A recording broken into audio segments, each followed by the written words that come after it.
Good afternoon. My name is William Borgmeyer, and I represent Regent University.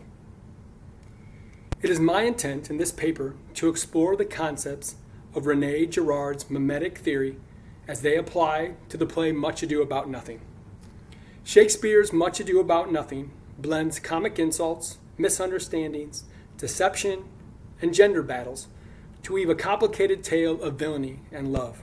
Although serious moments give the comedy depth, the war of wit between Benedict and Beatrice remains Shakespeare's crowning achievement of this work. This play conforms to the rules of Shakespeare's comedies. All of the characters that are supposed to end up happy and married. The title announces the work's central message, and Benedict exclaims, "Man is a giddy thing," to drive the point home. Love and desire can be disorienting and help people hear what they would like and find attraction in the trappings of the opposite sex. One of the most critical subplots revolves around two unwilling mates who spend the first two acts swearing never to fall in love and mocking those that do. After they erroneously discover that they desire each other, the criticism of love resounds. They want what society tells them to desire, and love what loves them. A perfect example of Girard's Mimesis. In this play, love can be orchestrated and manipulated. Hero and Claudio fall at first sight for the idea of love and join per the custom of the day. Hero, wooed by a go-between, the prince, agrees according to her father's wishes. Their sweet love remains shallow and easily tainted with the seeds of mimemic jealousy. The conflicts and obstacles spring from the intentional scheming and envy of a scorned prince, Don John. He wants revenge on Claudio, who won the count's position and good graces. After Don Pedro passes Don John over, he is motivated with revenge and makes the mischief that gives the dark edge to the comedy.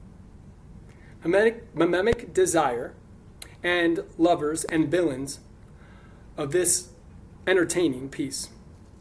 The human desire to have what others have and want becomes very clear as Shakespeare uses human mimetic desire to criticize giddy love. Studied within the lens of Rene Girard's The Theater of Envy, 4 significant conclusions can be reached. Mimemic desire defines attraction. The approval of others leads to jealousy. Jealousy inspires conflict. And the reputation and societal influences determine worth. Some of Shakespeare's strongest personalities, Beatrice and Benedict, help parody how outside influences affect desire. Girard's mimemic principles become the fuel for Shakespeare to mock love. Beatrice and Benedict swear off love similarly and are manipulated into loving each other because their companions stoke the desire. Early in the play, Benedict exclaims to Beatrice that he will never fall in love. "But it is certain I am loved of all ladies, only you excepted. And I could find in my heart that I had not a hard heart, for truly I love none." Act 1, Scene 1. Although his pride tells him that all ladies love him, he will not be a fool in love. Shakespeare makes him demonstrative and foreshadows Benedict's reversal later. Beatrice likewise declares her detestation, saying, "I thank God and my cold blood. I am of your humor for that.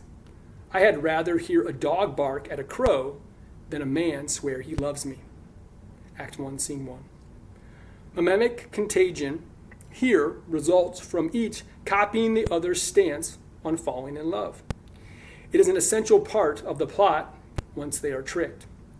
To ensure that his characters spread comedy later, Shakespeare doubles down on his mockery of love, as Benedict postulates, "That a woman conceived me, I thank her. that she brought me up, I likewise give her most humble thanks. But that I will have a retreat winded in my forehead, or hang my bugle in an invisible baldric, all women shall pardon me, because I will not do them the wrong to mistrust any. I will do myself the right to trust none. And the fine is, for the which I may go finer, I will live a bachelor. Although thankful for women for conceiving him, he will not engage in the affections of love that trap many men. While other characters find love at first sight and seek approval, Benedict and Beatrice fully establish their parallel positions on love. Benedict and Beatrice set unattainable images of what a mate must be to warrant desire. Beatrice states, "He that hath a beard is more than a youth, and he that hath no beard is less than a man. And he that is more than a youth is not for me, and he that is less than a man, I am not for him." Act 2, Scene 1. Her tastes are very particular. Neither young nor old will work for multiple reasons. She also reasons from a Christian law, stating, "No, uncle, I'll none. Adam's sons are my brethren, and truly I hold it a sin to match in my kindred." That's from Act 2, Scene 1.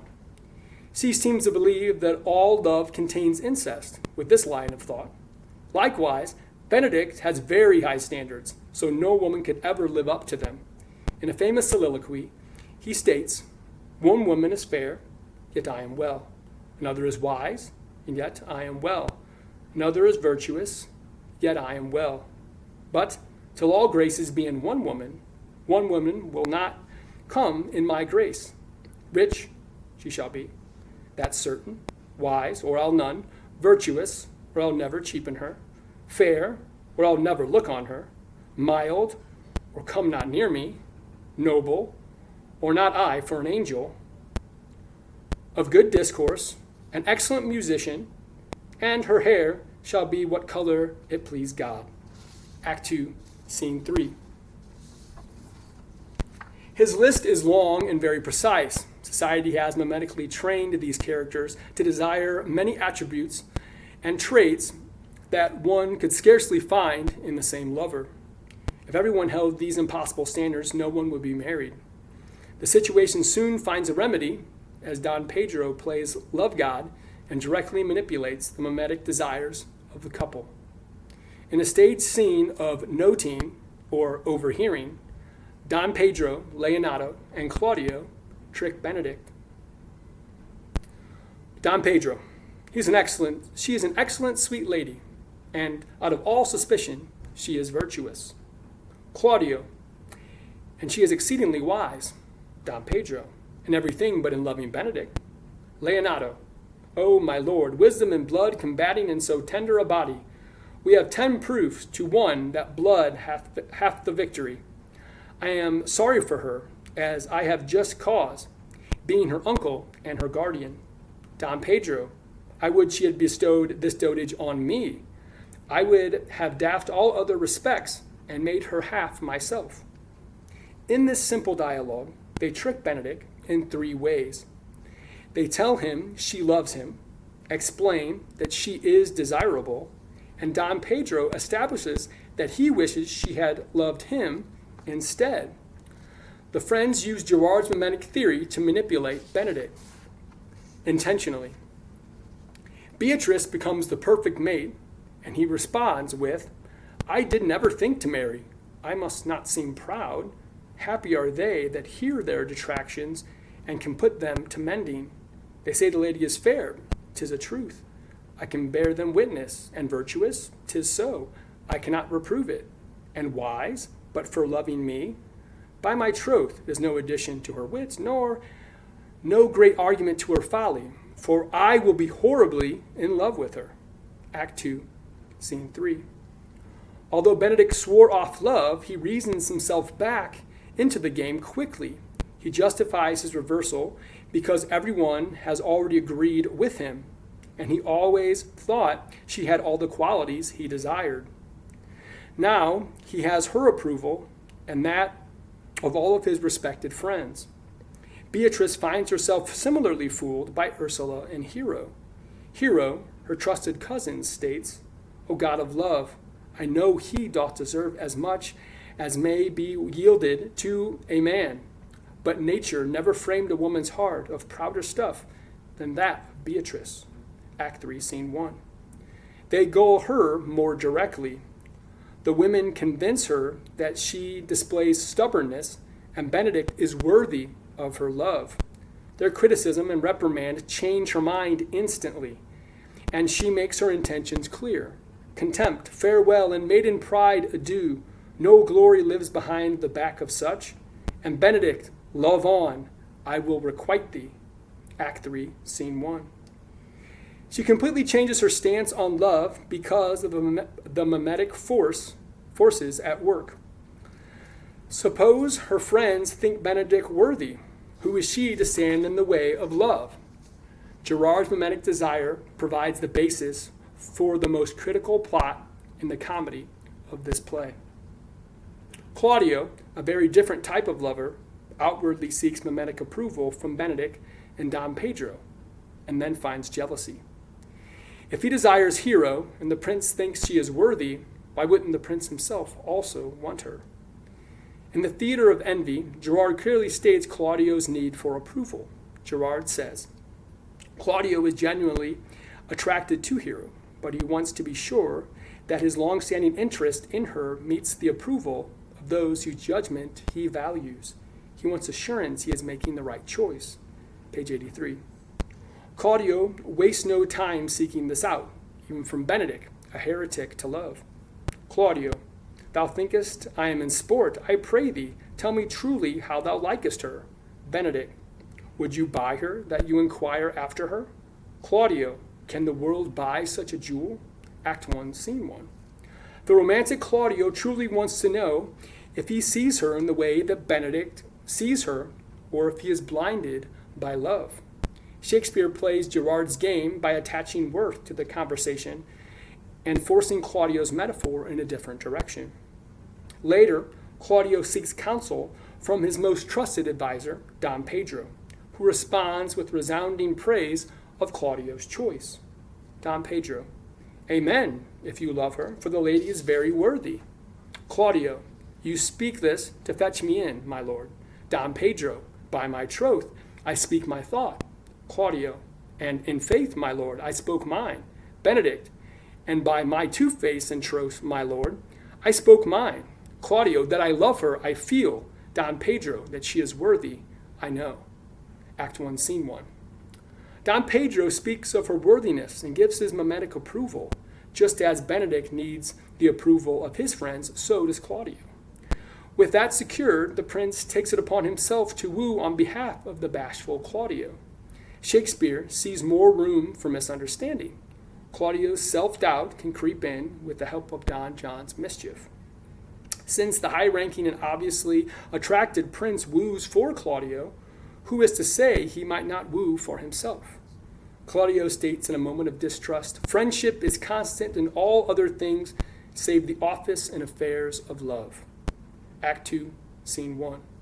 Since Claudio's attraction builds off of the approval and interest of others, so does his jealousy. Conflict arises as two forces seem to desire the same thing. Beatrice notices Claudio's jealousy of Don Pedro because Claudio knows the prince thinks Hero is worthy and his go-between is a higher rank. She states, the count is neither sad, nor sick, nor merry, nor well, but civil count, civil as an orange, and something of that jealous complexion. Act 2, Scene 1. Although Claudio finds jealousy for a moment, the prince assures him that he has only wooed on Claudio's behalf, and no conflict exists between the two. Girard reflects on these events, stating, Claudio sees whatever happens to him in the light of mimetic self-contempt that prevents him from acting on his own, from desiring anything without the approval of his mediator. Page 85. Since Don Pedro plays such an essential part in approving and wooing, he has the power to destroy love for Claudio. Thankfully, he remains loyal. If Claudio seeks advice from Don John, Shakespeare would have a second version of Othello. Don John's jealousy inspires him to ruin Claudio's ascent. The foul prince knows he is the problem, but uses Claudio's rise as the scapegoat and reason for his actions. Don John plays an integral part in building the conflict in the plot. Girard argues that his intentional villainy helps the audience from disliking Claudio. If the mimetic self-poisoning that determined the behavior of the two heroes were displayed too openly, they could not function effectively as heroes. They would seem too horrible. A minimum degree of audience identification is indispensable. This is why Shakespeare placed next to the hero a villain who is really a sacrificial substitute for the hero. Page 291. Don John makes his intentions and nature very clear in his few scenes. I had rather be a canker in a hedge than a rose in his grace, and it better fits my blood to be disdained of all than to fashion a carriage to rob love from any. In this, though I cannot be said to be flattering honest man, it must not be denied, but I am a plain-dealing villain. Act 1, Scene 3. No suspense exists. His actions will prey on the heroes. Distrust and disdain live in his nature, and he will use his powers for evil. Shakespeare justifies this relationship with jealousy. Don John exclaims, "That young startup hath all the glory of my overthrow. If I can cross him any way, bless myself every way." Act 1, Scene 3. The mimetic desire to have what others have drives him to the point of jealousy and conflict. His treachery finds itself rooted in envy. Finally, reputations and the need for popular approval force drastic decisions because the characters are obsessed with how society will see them. Girard states, Mimesis is responsible for the bizarre oscillations of Claudio vis-a-vis Hero and for their coincidence with popular consensus. This consensus demonstrates absolutely nothing except the irresistible nature of mimetic contagion.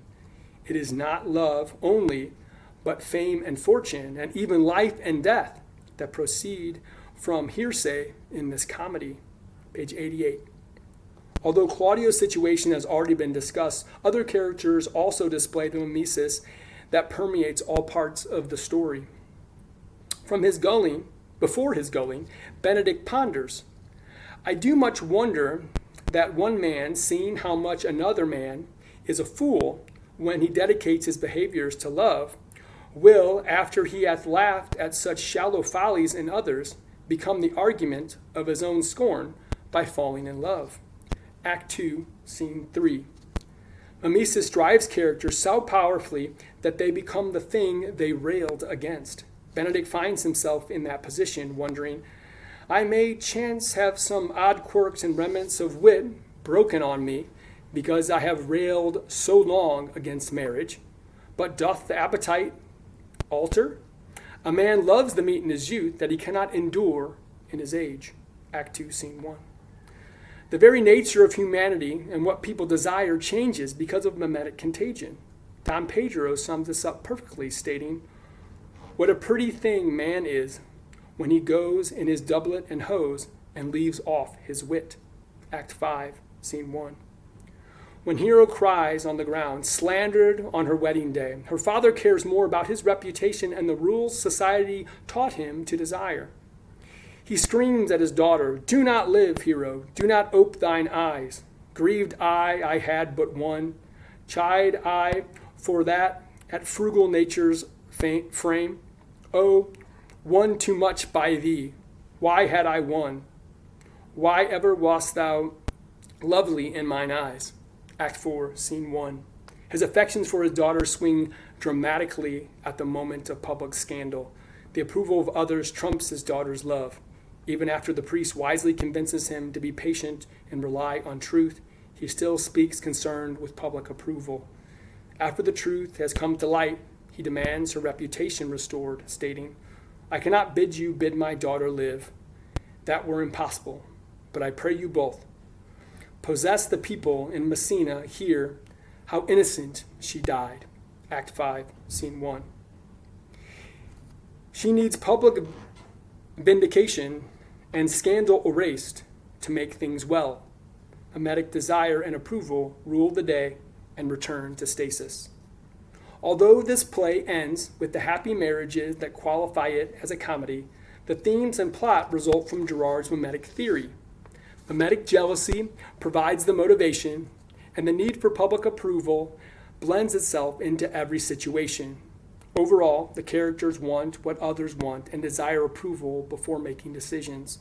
Most of the actions find extrinsic motivation, making the characters puppets of social norms and viewpoints.